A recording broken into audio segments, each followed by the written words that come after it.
This video is for someone like me, someone who feels that even 24 hours is not enough because we want to do so much in life. And at times we waste our time watching useless reels on social media and feel guilty about it. So in this video, I'm going to share the 5 things that has helped me be mindful about my use of social media and focus on something that really matters. Step number 1, find your ideal time to use social media. We all can agree on this one thing, that social media itself is not a bad thing. But the problem is using social media without any intent and without a purpose.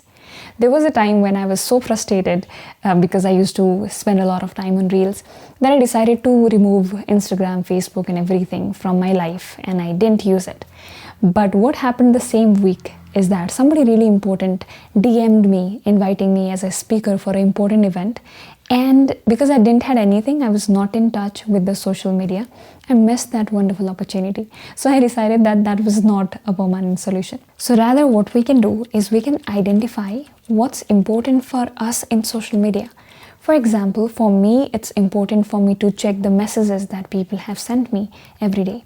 It's also very important that I read the YouTube comments because I like doing that.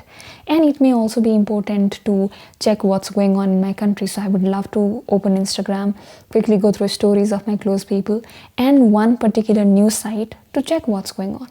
After we identify the most important things for us in social media, let's also try to figure out how much time would this activity take. After you find out the right amount of time to use social media, the second step would be to decide when to use social media. It's very important to schedule this time to use social media right before an important event. The reason for this is that if you choose a wrong time to use social media, let's say you decide to use the social media at 8 p.m. and you do not have anything planned after that, then it's very likely that you can go until midnight while using social media because there's nothing to interrupt you. But let's say that your job starts from 11 a.m. and then you decide that you will use social media from 9:45 to 10:30. Now, it's a good time because there's something that will stop you from using social media forever. You cannot go on doing it because there is a job that you need to be present for.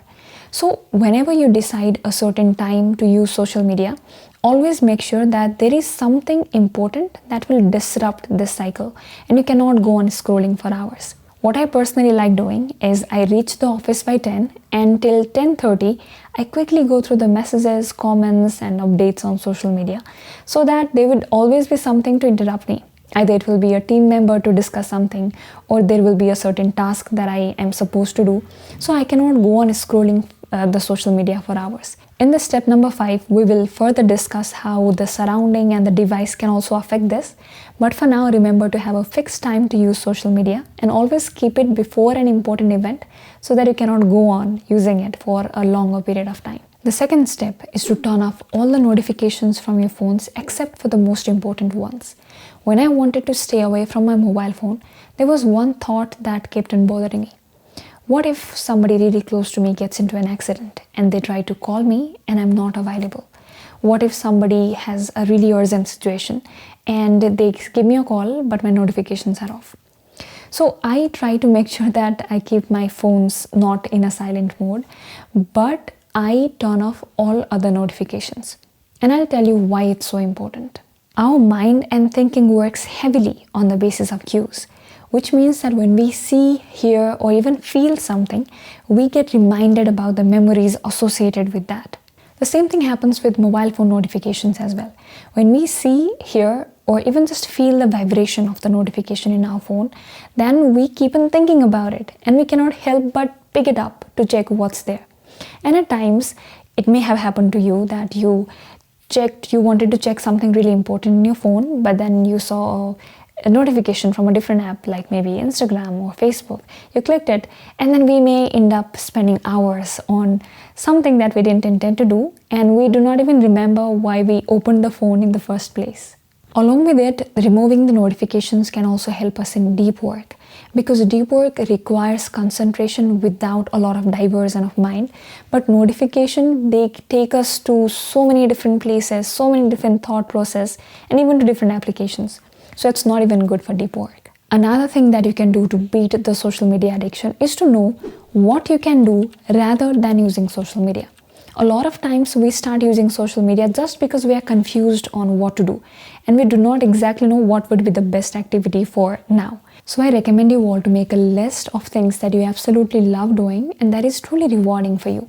And whenever you feel like you're confused, you are bored and you do not know what to do, go through this list and I'm sure that you will find something very interesting to do. Usually I do not get a lot of free time, but when I feel like I do not have anything to do, I quickly go through this list. And I will always find something more interesting and more satisfying to do rather than using social media. And I'll never feel guilty about doing any of these activities that I have listed on the list. Now the step number 4 is dopamine detox. I've already made a separate video on dopamine in this channel, but it was important for me to bring this topic in this video as well because we cannot really understand social media addiction without understanding dopamine. So it's a neurotransmitter that gets released whenever we have a comment, a like, or even when we are scrolling through the reels. We are so overstimulated with dopamine right now that we always constantly seek for new and better and quicker sources of dopamine. So it's really important for us to take some dopamine detox. Now dopamine detox is not having the sources of these instant dopamine hit in our life. Cutting off social media at least once a week or even longer than that can help us to hit that reset button in our brain, which helps us to even enjoy the less stimulating activities which are actually important. Moving on to the step number 5, which is to disconnect social media with comfortable places. Where do you usually use your mobile phone? Most of the people use it in bed, right? Which is the most comfortable place on earth.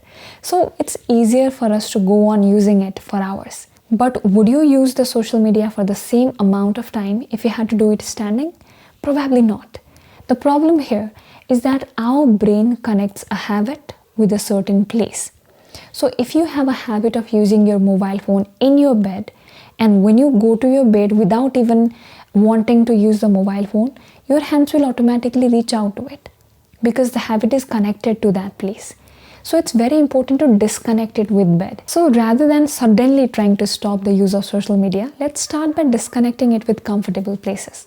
Another thing that makes our social media experience so comfortable is our mobile phones because it's easy to open, easy to access, and easy to scroll. Right now, I do not have any social media apps on my mobile phone. I always use them, but through my laptop.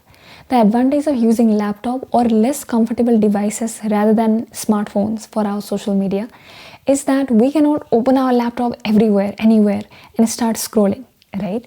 So that will gradually help us to remove this urge and habit of having to check our mobile phones every now and then. One bonus step is that when you decide to take a certain action, like if you decide that I will be using my social media only from 3 p.m. to 3:45 p.m. or if you decide that I will not be using any social media on Saturdays, I'll be doing a detox, or if you decide that I will not be using social media from my phones, I'll use it on laptop, then try telling all of these plans to somebody else. Try telling it to other people as well. When you do that, the first thing is that you make your commitments stronger. The second thing is that you are also telling your subconscious mind about what is the right direction, what is the right action to take. Not just this, when you tell it to a lot of people, there's a high chance that you will stick to the commitment. So that's all for today's video, but stay connected with me by subscribing to the channel and have a nice day.